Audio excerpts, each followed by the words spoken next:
we have what are referred to as planning levels in the wildland fire program in the United States.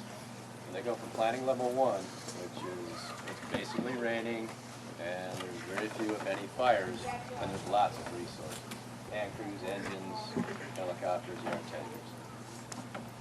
We're at PL5 nationally. We're at planning level 5. And within the United States, we have identified geographic areas, we call them GACs. And each one of those GACs has their own planning levels that mirror the national planning level. Currently, we have 3 GACs at PL5. We have 1 GAC, the Great Basin, where we sit at PL4. We have another GAC that's at PL3 and a couple at PL2. I'm not going to include Alaska. They were PL5, and this team was up there in June and July. There are no resources left in the United States. None. They're all allocated out.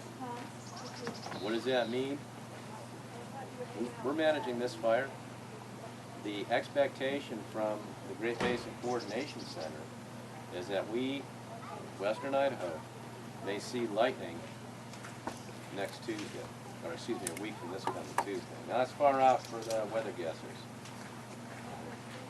But if we get more lightning through here, and it's dry, which it's anticipated to be, there may not be resources to address all the new starts. That's where we are in the United States right now when it comes to excuse me, wildland fire resources. 200 military have been stood up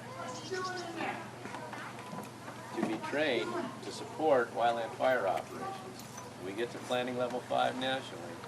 In our national mobilization guide, the agreements we have with the U.S. military allow us to exercise that option and bring in military assets to support what we do. They require training because this is not what they normally do. And that training is going to take approximately a week, and then those resources will be available to free up more experienced resources to do just what you're talking about, to help in the initial attack process.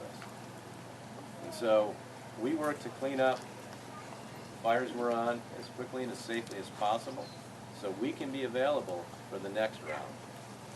And right now, based on the national meteorologists, what they're putting out for us, we're looking at a couple of days of moderating weather and then no foreseeable change in the conditions we've been having.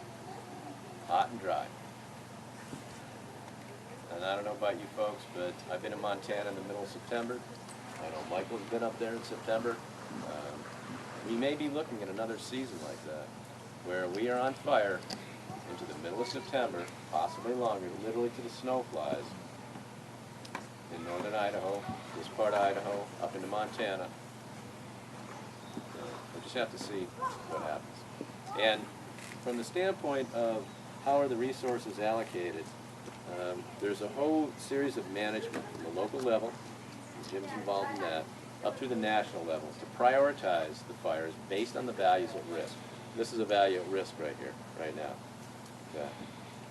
But there may be other areas that have greater values at risk than this. And so very hard decisions.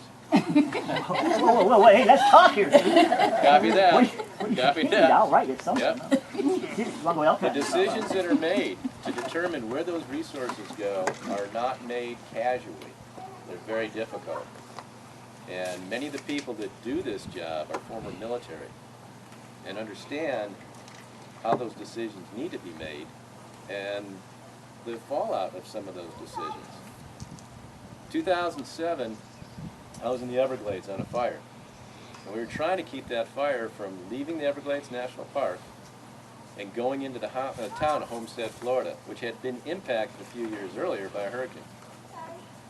And during that summer, in Florida, several fires were leaving the wildlands and burning down blocks of homes in cities.